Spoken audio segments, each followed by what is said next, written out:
but there were some moments in there I was like, you're a little bit too wild-eyed for me. Welcome to SinCast, presented by Cinemasins.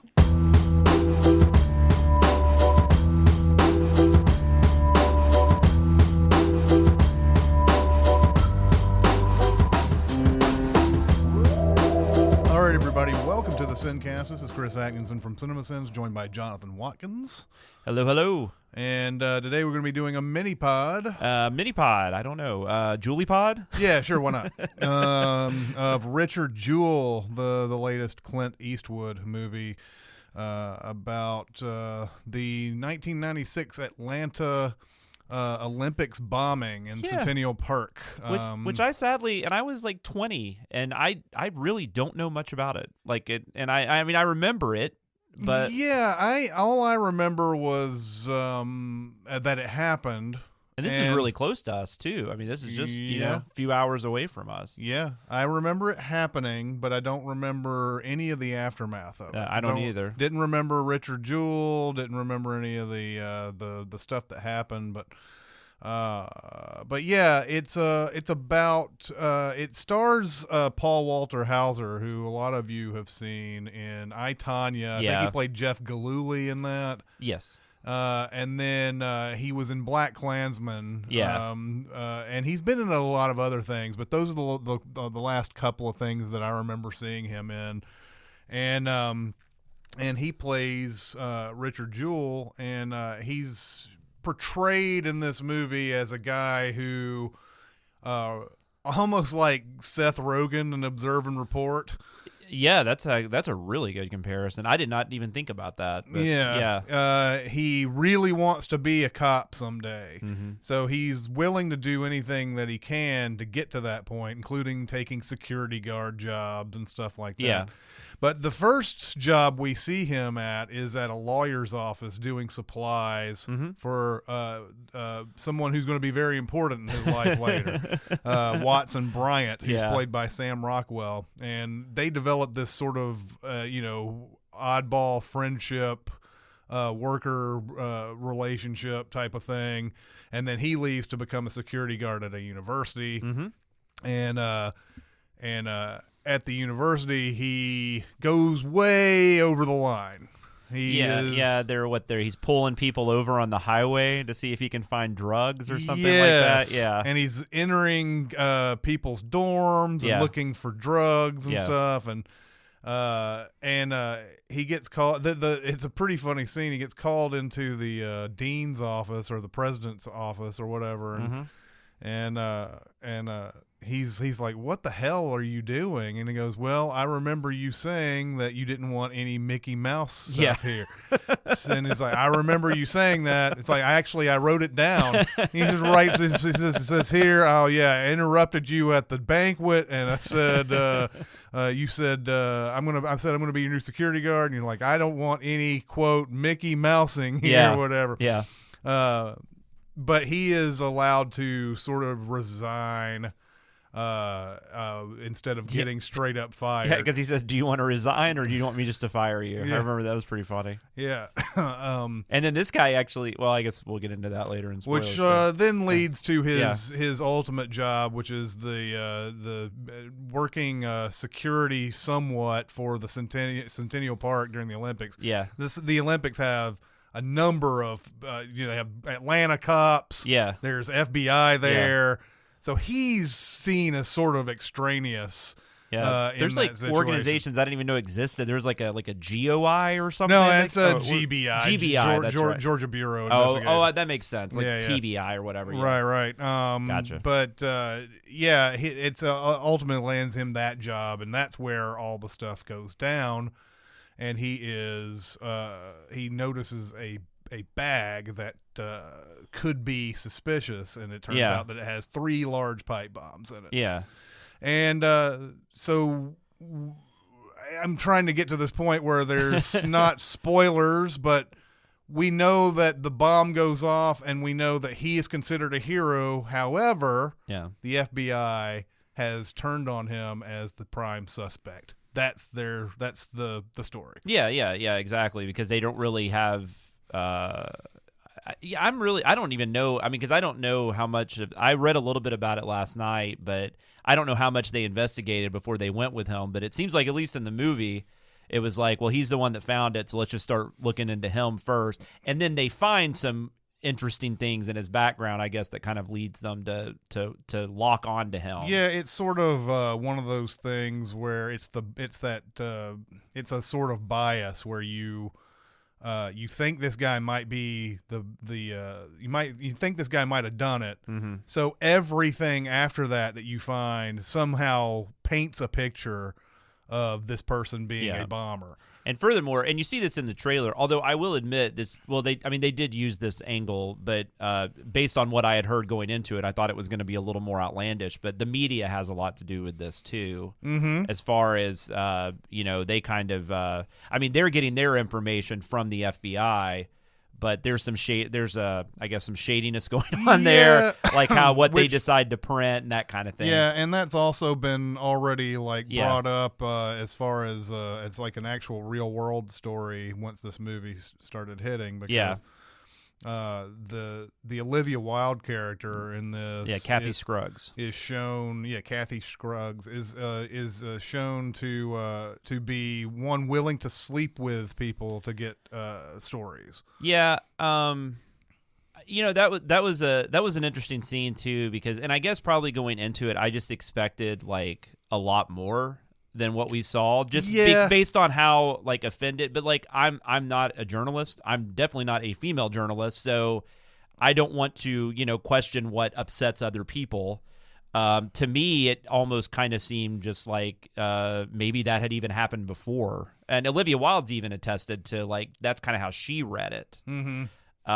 That they're just two adults that I mean, that's the way I read the scene, but obviously it's triggered or it's upset quite a few people. So yeah, and namely her family, and she's not alive, so I mean she can't speak to it. Right. The person is not alive, the journalist. Mm-hmm. I mean everything I've read about her, she seems like a really good person. I will say, this is a movie, though, kind of, we discussed this a little last week. We were talking about doing this. This is a movie kind of like Clint Eastwood, one of his recent movies, Sully, mm-hmm. where you have a person that, and I mean, this isn't a spoiler because this is real world stuff. You have a person that didn't do anything, but was legitimately a hero.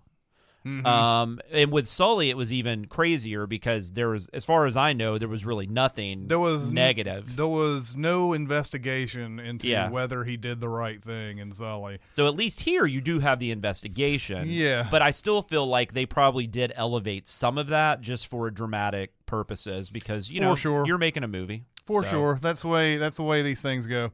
But yeah, I want to kind of get into spoilers. Yeah. What is your grade for this movie?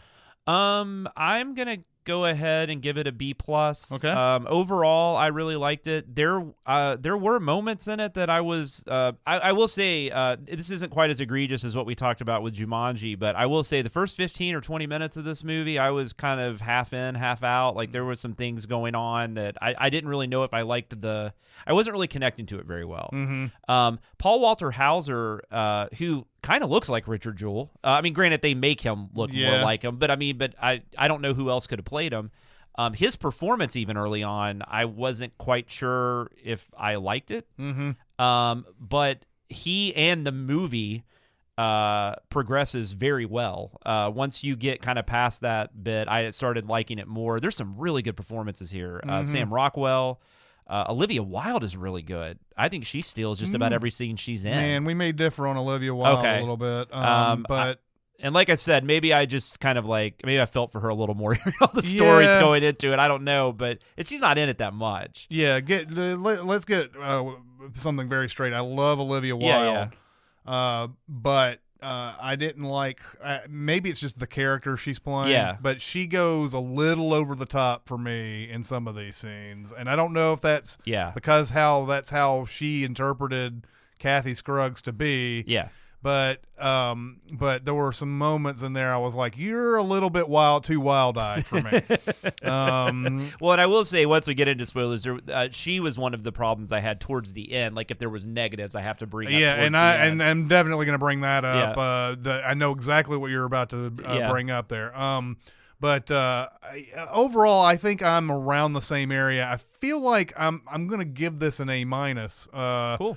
I feel like once the movie really kicks into gear, it never sort of stops. Yeah, exactly. And by the end of it, I was just like, wow, this was really good. I really enjoyed all this. So we're in the same ballpark there. For sure. And I think some of the flaws that it has could knock it down to a B+, but right now I'm thinking A-. Well, yeah, and I actually think that the way, which I just saw this yesterday, so obviously I haven't seen it again, but I think the way the movie progresses, I think I might actually like the beginning better when I watch it again, because I think there's things that Hauser is doing that make sense later, like the way he's playing the character. Because he's got to get to that, like, where he realizes he's got to be all in and, try to clear his name and all that kind of stuff. This is definitely Paul Walter Hauser's movie. I've really have liked, I've liked him in everything I've seen him in so Absolutely. far. But there's something about his face that is so expressive and so, like, range of emotion while he's talking and everything. Yeah, no, for sure. He does something with his face that very few actors do. Yeah. And he's constantly interesting and constantly engaging. And I don't know, I don't follow, even though I love watching the Oscars and everything, I don't follow, like, who's going to get nominated and all that stuff, but I feel like this should get nominated. Yeah, I don't disagree. I don't believe he got nominated for a Golden Globe. But in this movie, we should also say this movie is not doing well. Right. It was one of Clint Eastwood. I mean, it actually grossed almost $10 million less opening weekend than that 15-17 to Paris or whatever. Yeah. Like that actually, it only made like $5 million, which is kind of weird. Now, I will say this is one that during the holidays, like especially older people, because like the audience I was with yesterday, there was probably 25 people, and it was an afternoon. Yeah. And but it was skewed quite a bit older than me. So you might have some people. I mean, this still might kind of chug along and make $5-6 million a week for a while, but it's definitely not going to be a hit. Yeah, I'm actually surprised that this isn't a little bit bigger of a hit. Because the trailers were great. And with Clint Eastwood's name on it, you'd expect a little bit more of an audience. But it also had to go up against Jumanji. There's Star Wars coming up. Frozen 2's still killing it.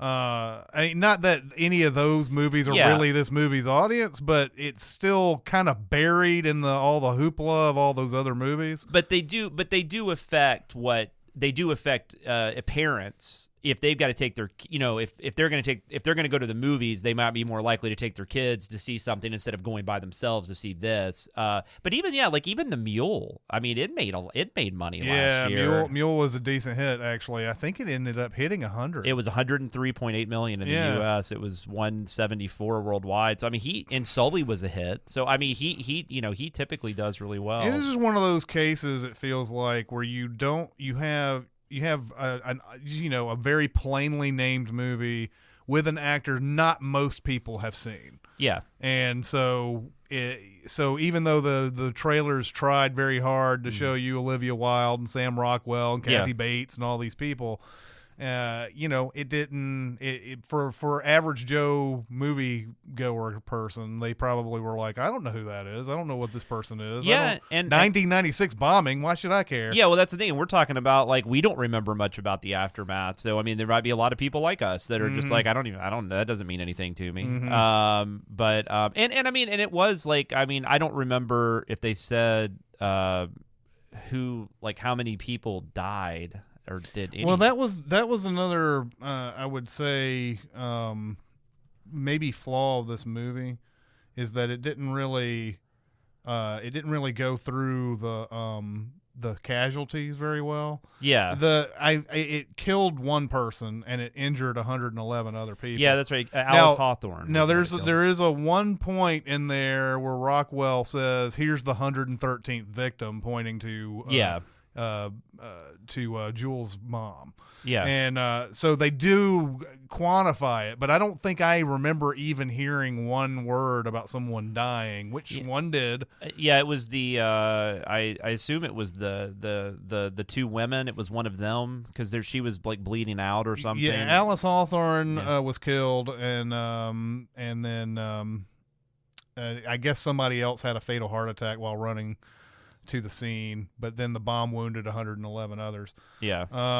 But yeah, that's one thing the movie kind of sort of skips over a little bit. Okay. I felt like anyway. Yeah. Let's go on to spoilers. Let's do it. No spoilers! Kevin Spacey is Kaiser Soze. Miss Luke's father is actually Darth Vader. She's the sister and the daughter. They just No. I'm reading the books. So yeah, I guess the main spoiler is he didn't do this. It was another guy by the name of Eric. As Rudolph. Eric Rudolph. Eric Rudolph is one of these guys who he had committed 4 bombings, I believe, and he was this extremely like right wing kind of guy who hated Bill Clinton, and he thought that socialist policies were coming in and all that type of stuff. The movie doesn't focus too much on Eric Rudolph, obviously. No. It just is sort of a coda at the end where Jewell is actually working as a police officer at the end. Yeah. Sam Rockwell comes in and says, "Oh, they caught the guy." Yeah. And Jewell says, "Can I go to his arraignment and all that?" Yeah. So yeah, he didn't do this. Now, the character of Jewell is shown as this guy who people kind of laugh at. He's way over the top. He's he's like Seth Rogen in Observe and Report. Yes. He's exactly that guy. Yep. And if there's one thing the movie I think has a hard time with is his character changes over time. One of the things is we see Jewell as this over the top zealous guy at the university, but once he gets to the Centennial Park thing, he's just kind of like average Joe, not going too far, very deferent to the cops, everything. That's true. It doesn't look like he's just overstepping anything. Not in that, but no. So there's nothing in the middle of that where he's saying, "I've learned the error of my ways," or whatever. I'm going to start being this way now. Yeah, that's true. I mean, we can assume maybe that after that stuff at the university, maybe he was trying to tone himself down a little bit, but nothing. But because they even show him, like, they go out of their way to show him handing water to a pregnant lady. Which, I mean, there's nothing wrong with that, but I mean, it was just kind of random. Which, you know? I think I heard something about this. It's funny, he just goes up and assumes the woman is pregnant. Yeah. Just gives her water.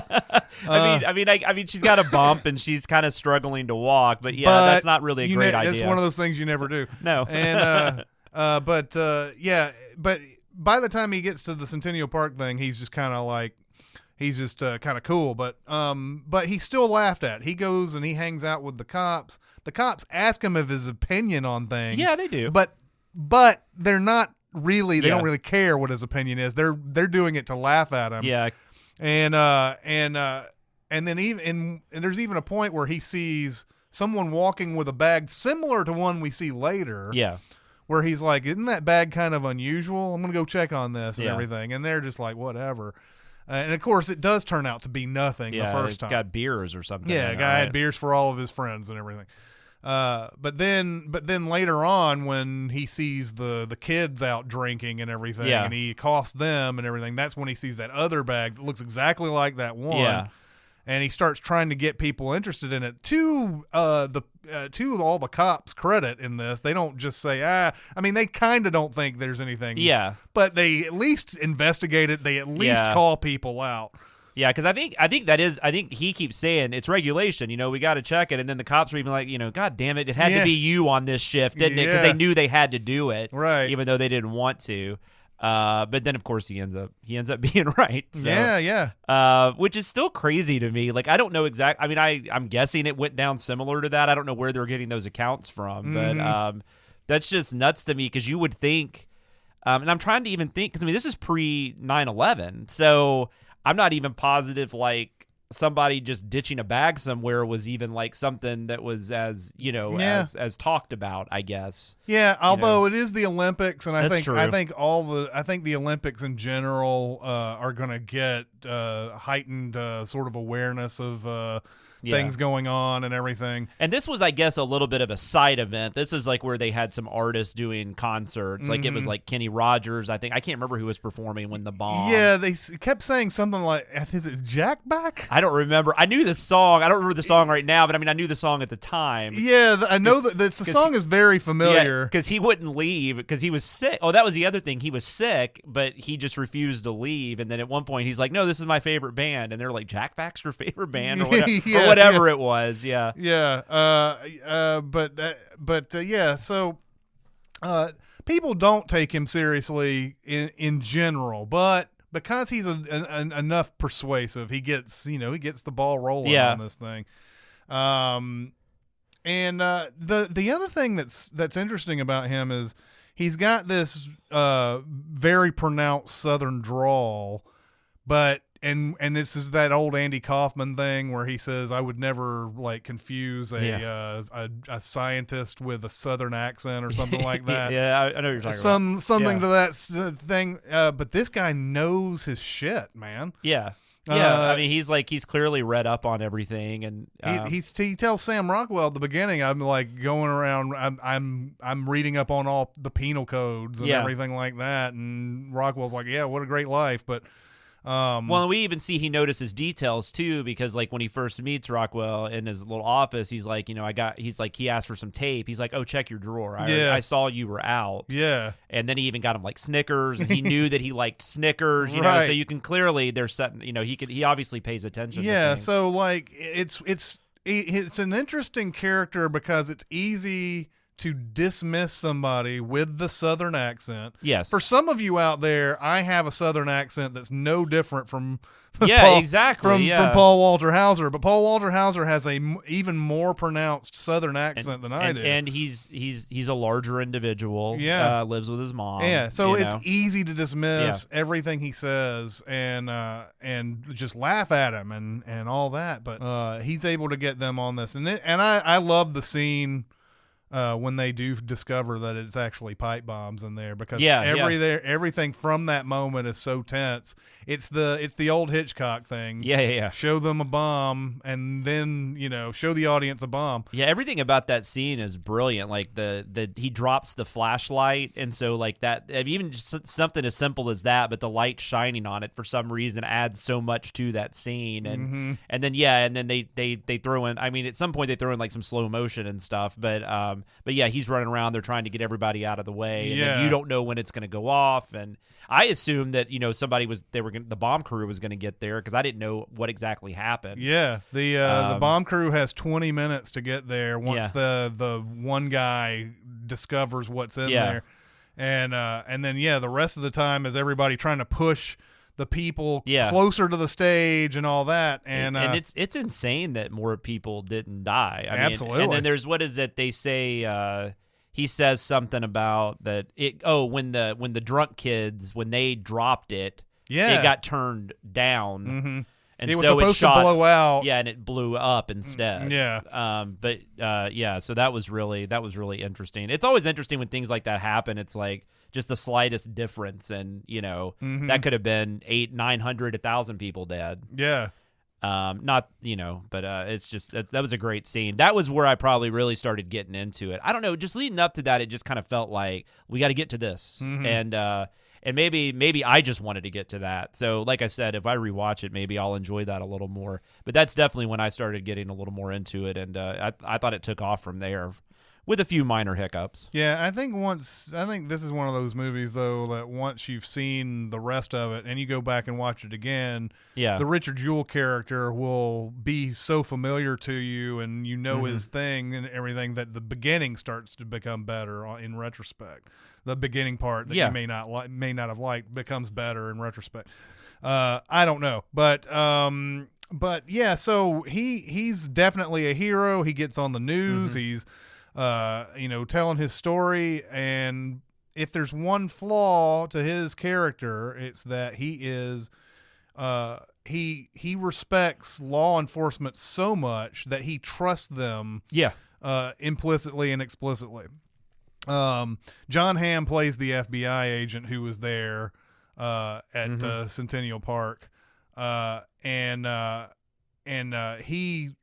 there's all this tremendous pressure for the FBI to come up with somebody, and they are really fast to latch on to this idea that because somebody in 1984 tried the same thing, security guard, tried to bomb something, trying to bomb the LA Olympics, and it turned out to be, they turned out to be the security guard, and then some other profile turned out to be a security guard. They have some sort of hero complex type of thing. They decide that he did, without any evidence, just decide that, this fits exactly the other thing. And I kind of got the impression that the professor, the Charles Green character, the one that fired him or let him resign, I kind of got the impression like he actually called the FBI maybe and even gave them an idea that it could be him. Yes, he says it would have been upsetting to me if I didn't say something.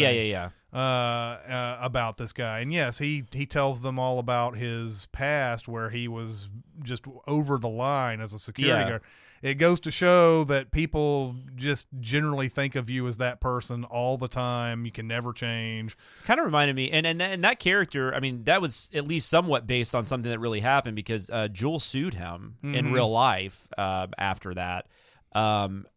And I think even maybe settled. But this reminded me kind of Arlington Road. That's what kept popping in my head was Arlington Road, because that's the whole thing with Arlington Road is like, Jeff Bridges says that thing at the beginning, like we can make anybody out to be the bad guy. Yeah. Just the way you paint the picture and the way, you move past, and then all of a sudden you have all these people saying, I always noticed something about him. Well, and that was a little off. And just think about, and this is where Olivia Wilde comes in, because once the FBI has decided it's Richard Jewell, they start to do their investigation, and then Olivia Wilde, who works for the Atlanta Journal-Constitution, Kathy Scruggs, goes to visit him at a bar and is desperate to have some sort of story. Yeah. Because I guess in the past she has delivered on a lot of great front headline stories, like big front page stories. Yeah, but they actually made her go cover the Kenny Rogers concert. Like I didn't really completely understand. I don't know, but I think it's something to do with the other women or the other reporters are jealous. Yeah, because she has that moment where she's like, "I'm so sorry, all my big murder cases are." So I think it's all because of like some sort of office politics type of thing that she has to cover the Kenny Rogers thing. But she's desperate to find this story and basically goes to John Hamm, and she sort of like starts seducing him and everything at the bar, and then he eventually he's like, okay, well we're looking into Richard Jewell, and then but there's no responsibility here. They in the effort to get that story out, they publish it without any facts and everything, and then it just goes to show all you have to do is say something. Yeah, I wonder, like, I wonder. I would like to kind of know more about the. I don't know that we could possibly know the real story there. And I know the Tom Shaw character that John Hamm plays. I think he's kind of an amalgam of different people. Probably. From what I read, he's not a real, like, Tom Shaw is not a person. Right. So I don't know if that's exactly what happened, but I mean, that's definitely what happens in the movie, and the way they do it in the movie, I mean, Shaw is awful. Like, because I mean, I can't imagine what would, like, he destroys Richard Jewell's life for the next, however long the time frame is, just with that one little thing. Yeah. Because in all honesty, I mean, Olivia Wilde, I mean, the Kathy Scruggs character, I mean, they even make some comments like that they checked with a couple other sources on some things. I don't know how much of that was true, but I mean, they do at least act like they covered their ass. But that's the thing. All they have to say is that he's the focus of the investigation. Yeah. Without he hasn't, and that will just it just ruins somebody's life immediately. It may turn out later. That's the brilliant part of the ending of this, where Ham gives Rockwell that little note that says we've completely cleared him of the investigation. So good. Yeah. And Rockwell is like, well, I guess you're going to go out and tell the whole world about this one, aren't you? Yeah. And, to John Ham. Yeah. And then Ham is like, as you know, we may be done with him and everything, but I still believe your client is guilty as hell, which we saw in the trailer. Yeah. Which I wonder if that's even. I don't know how they could believe that he's the. Maybe they just don't want to admit they're wrong, but there's nothing about it that makes sense. I think it's just that bias has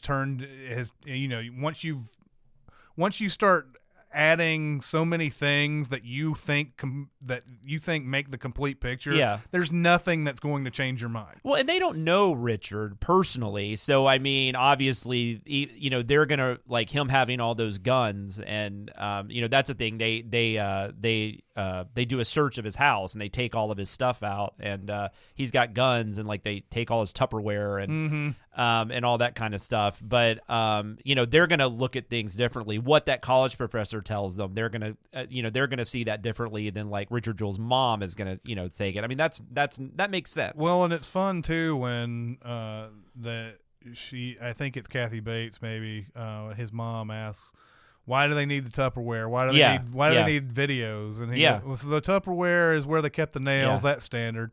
And then the videotapes, they were wondering if we may have shot a manifesto on there or something like that. And that's where I believe Watson Bryant is like, aren't you mad? Aren't you? Yeah, it's around that time. I know Bobby, his mom, Kathy Bates. She's like, "Why do you keep defending them?" And he's like, "I'm not defending you. I'm just telling you what it is." And and then there's a part where Watson's like, "Aren't you mad?" And then finally, I'm trying to even think. Is it? Oh, it's when they bring a friend of his in. Yeah. And imply that because there's a thing with the phone. They can't place Richard Jewell at the payphone. Right. The timing doesn't work out. So then they just decide, which this is kind of crazy, even though they've been focusing on this whole lone bomber profile, now all of a sudden they're just willing to believe that, he had a partner, not thinking about the profile anymore. And so they decide that it's this friend of his. I can't even remember who that was, but I can't remember either. But regardless, it's one of his friends, and they imply that maybe they even have a homosexual relationship. Of course, and you got to make it. You got to make it somewhat salacious, right? And I don't know if that really happened. I knew as soon as because the first time we noticed that he couldn't have made the call and been over in the park at the same or like in the amount of time that I knew as soon as that was brought up, I was like, they're gonna just say he has an accomplice now. And like that was, it's funny you brought that up. It's funny they just kind of just gloss over it too, because they're like, because I think it's Rockwell. I keep going back and forth between character names and actor names. Rockwell, who plays Watson Bryant, says something like you had this lone bomber profile, and then John Hamm's like, well, we all know that profiles are just a starting point, an entry point, right? Yeah, that was a good statement. But then but also the reason I brought that up was because that's where once his friend comes over and is explaining to him like, this is what they asked me. This is what I told him. That's when he kind of like a flip switch in his head, and then Rockwell's like, "Are you ready to fight?" He's like, "Yeah, yeah." Well, and it's truthful to the character that the fact that someone has accused him of being gay is his driving force here. Yeah, and at that point, I didn't really get that was it. But then when they finally go meet with John Hamm and the Ian Gomez character with, he goes with his lawyer. That's like one of the first things he asks. He's like, "Can we please tell them that I'm not gay?" Yeah. And I mean, and that might have been true to the character. Yeah, very true. And I don't think any of us like to be lied about in any sort of way, and it's understandable. But it's kind of it was kind of a weird thing watching a movie in 2019. Yeah, and someone is just like that upset about it. Of course, it's 96 is when this is happening. That's true, and even that's what I'm saying. And even if it is kind of one of those weird things where you're like, even if that conversation happened, did we have to have it in the movie? Yeah. Yeah, that's the way I sort of felt about it. I was like, it just doesn't, unless it's like just key, and I guess it is. Yeah, but around that time too, when Olivia Wilde goes and speaks to John Hamm, that's when I started not liking her performance, or at least the way the character was written. Yeah, I totally don't blame her for this. No. It's the way the character was written, because all of a sudden it's like it's just a 180. Yeah, there's a point where Bryant walks into the AJC and they do a very sort of unwitty back and forth, which I actually like. I like it when characters speak like real people. Yeah. And like everything that comes out of somebody's mouth isn't some like Sorkinism. Yeah. No. That felt like a real conversation. Yeah, so they're sort of going back and forth, insulting each other and doing that.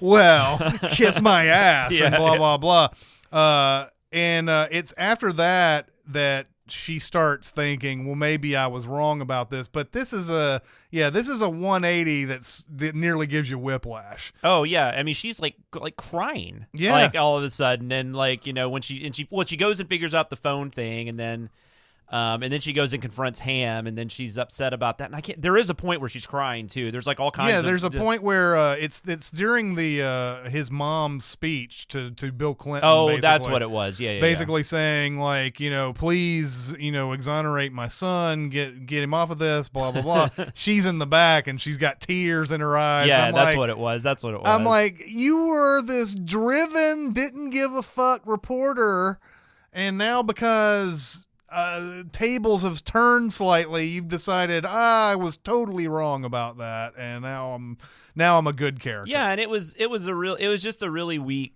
script moment in an otherwise like pretty stellar film at that point. The way it was going, that did kind of slow it down a little bit for me. But I really like God, I always forget his name. I really like Hauser in these later scenes. Mm-hmm. I really like that point, even though I know it's a little cheesy and it's very like it's kind of that Rocky moment or whatever where he's like I'm fucking done. I'm gonna go out there and take him down. Yeah. But he pulls it off. Like he makes it totally believable, whether or not that's how exactly it went. Because I can't believe that Watson hadn't already been doing things up to that point. I mean, he kind of makes it seem like, okay, are you ready to let me go? Help you now? Mm-hmm. But it's like I have a feeling he probably, as a lawyer, he probably did some stuff before that. Yeah. That was a great scene, and we don't know if that actually happened. And again, we've seen a lot of biopics this fall, and every time I think, oh, there's no way that happened, someone comes and tells me it did. Yeah, I know. And that whole interview at the end where he has his moment, I'm like, did that really happen? Where he says, he's like, I was just thinking, do you even have a case against me? Yeah, it's like he finally kind of figures out, like, I don't have to answer these questions because unless you actually have something on me, I mean, and then he gives that bit about, even though Watson Bryant had already said this earlier in the movie, but he makes the comment about like, I'm really upset that people are not going to want to go to the FBI. People like security guards in the future that notice a package, they're not going to want to do anything about it because they're not going to want to be me. Mm-hmm. And then B, the real bomber's out there right now, and he's probably going to kill more people because you're focusing on me. Yeah. And those are very valid points if he's innocent. You know, I mean, those are very valid points. For sure. So probably something like that went down, but it's a really well scripted scene. It's a really good scene. And you make a point. This is like we were talking about the Mr. Rogers movie, Beautiful Day in the Neighborhood. One highlight from that was that it wasn't a generic biopic.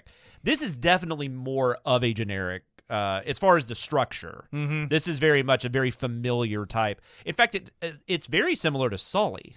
Like it's very similar to Sully, like the structure of it, which is interesting because Eastwood did that. But so maybe that kind of holds me back a little bit from getting it to that A.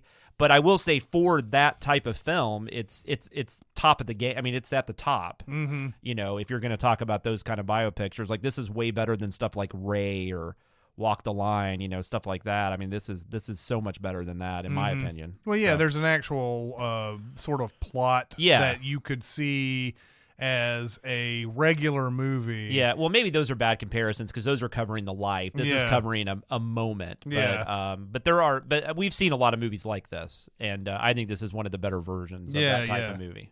For sure. I don't know if there's anything else we need to discuss here. I mean, I do think it's interesting. I mean, we've mentioned Rockwell. I think it just shows how great of an actor he is that, like, I don't even, like, I just didn't even think of, like, I thought about it later, like, how good he is in it. But he's just so, just, like, he's perfect in the movie. But, like, I don't really know how to explain it. Like, it's not a real show-offy role that he's kind of been more doing lately. So I have a feeling, like, this probably won't get a nomination, but I actually liked him quite a bit better here than I did in 3 Billboards. Yeah. He's much playing more just a real dude here, and someone who's really good at their job, and it's also kind of fun to watch him. I guess that's like Bryant Gumbel or somebody like that on the Today Show. Yeah. Watching him ask, like, do you know about all this stuff about your client? And he's like, well, I haven't been able to do a full investigation yet and everything. And then, you know, then he goes to Richard and he's like, you're going to have to tell me everything, man, because they just took a giant shit on me on the Today Show, whatever they said. And I guess we should mention too, Nina Arianda plays Nadia, which is, I don't know if they're married at that time. She eventually is his wife in real life, regardless of whatever. But because they even had that thing at the end where you find out that Bobby Jewell like babysits their kids on the weekends and all that kind of stuff. I first noticed her in Stan and Ollie. Yeah. Did you see Stan and Ollie? I haven't seen Stan and Ollie yet. I saw she's in Midnight in Paris, and I've seen her in a few other Florence things. Foster Jenkins, apparently, and she is fantastic. She's it was funny. Normally, an actor like this, I struggle forever to think of where I've seen them before. Yeah.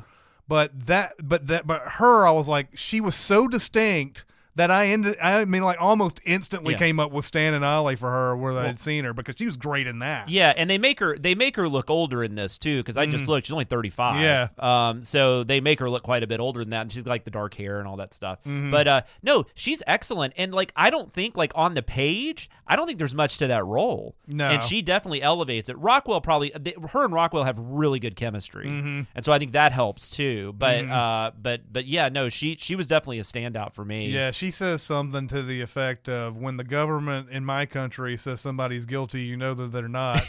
But apparently in this country it's different.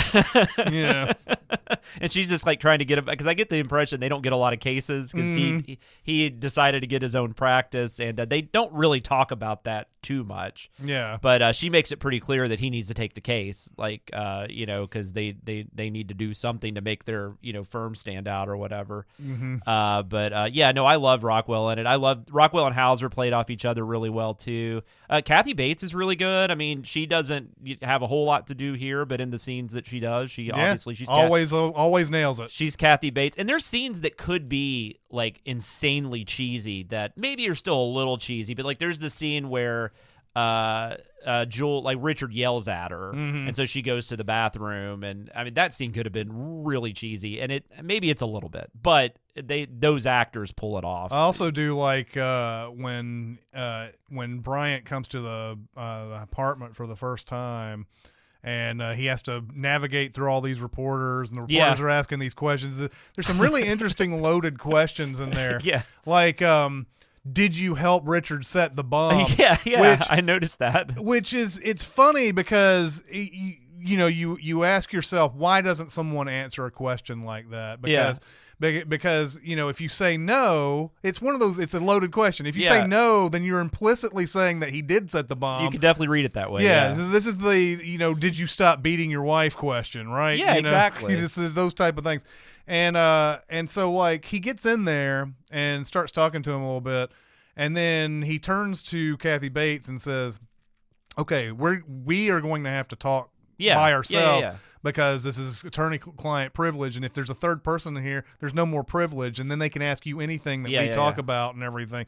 And then she just very much understands and goes over. I love that scene. I love little stuff like that. Yeah, and this movie's full of that. So, and I think that's a lot of why this movie's good. No, this is a really good movie. Mm-hmm. I mean, I'm probably being a little stricter on it than I need to be, but I think you're right on. Right on. It's just a really good movie. This is a perfect, like, I was thinking, I think I've used this example before, but this really felt like back in the day when like the networks would have network premieres of like big releases, like this would totally be like a Sunday night, like, you know, network premiere of Richard Jewell and be like, you know, 20 million people watching it. This would be like a perfect like Sunday night movie just to sit back and end your week on, I guess. It's just a really interesting story. And I read some stuff. I don't know everything that happened, but I was curious enough to look up some stuff. I do know they sued a ton of people after this was over.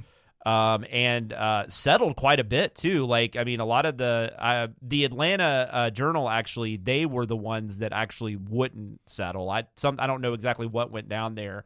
But like they sued, like, was it Brokaw? Was it Tom Brokaw? Oh, I don't know. Well, was he the one that was on the air? Was he the one in the movie? He's the one where he's like, you know, their focus of their investigation is on Richard Jewell. I don't remember if it was him they sued or if it was the network. And Kathy Bates says, "Why is Tom Brokaw saying this about you?" Yeah, so they went after they said that I guess he was defamatory, and then obviously CNN they sued, and then obviously, like I said, they sued the professor or the university. I don't remember which. Yeah. And I mean, he died, was it 2006? 2007. He was 44. He had diabetes. And he had died of heart failure. Yeah. There's a scene early on, somewhere where it shows him like crouching down and feeling his chest and everything to sort of give you an idea that he might have some sort of issue there. But I mean, here's another thing the movie sort of glosses over. I don't know how he was able to sort of repair his name afterwards. Yeah, I don't know. Like, I was surprised he was hired as a cop. Yeah, it feels like the damage that was done in this movie is more than just, oh, well, they found you innocent and aren't looking at you anymore. Yeah. Because everybody who ever paid attention to that case was like, oh, Richard Jewell, he did it. And then you know how news cycles are. They don't ever come back and say, oh, well, this guy didn't do it. We should have an apology. We should look at our sources better. We do all these type of things. We never have that. No, the one thing I did read, Janet Reno apparently, maybe in an interview or something, she made a comment like a couple years later saying we should have treated him better or something like that. That was like the only thing I could really find out of everyone that could have said something. Yeah. I'm sure there was a few more, but that was the one that was noted. And oh God, I lost my train of thought. But I was the same way with you. Like, I mean, he apparently got to be a police officer, or at least a desk officer or something. But he definitely probably didn't have the life he could have had. Yeah. Because of all this. And, you know, I mean, he was a hero. Well, like, think about how completely his life changes if he's just a hero and it stays that way. Yeah. Then he can get into whatever police department he wants to. Write his book or have somebody write a book for him. Yeah. There's a whole thing in there about that. And he's plenty good enough. He could have become a detective. He could have been an FBI guy himself. I mean, it's just a lot of things went off the table once all Yeah, because like you said, I mean, he's very, very smart. Okay, well, what did you guys think of this? The few of you that may have seen this movie, apparently. Go to SinCast, presented by Cinemasins, on Facebook. We're also on SoundCloud, Reddit, Cinemasins Twitter, Music Video Sins Twitter, and we're also on Discord. If you want to get on Discord, you can go to Reddit on the right side of the page. There's a live link, or you can go to Facebook and ask me for one in the private messages. Also, you can reach Jonathan at... I am on Twitter at SamLoomis13. We have a TV Sins Twitter, and you can hear me every week with Aaron Dicer and Danae Hughes on Behind the Sins. All right, well, that'll do it for this mini-pod. It's Chris Atkins and Jonathan Watkins. We'll see you next time. Thanks for listening. Comment on our episodes on our SoundCloud page. Check us out on YouTube, Twitter, Facebook, and Reddit. And be sure to visit cinemasins.com.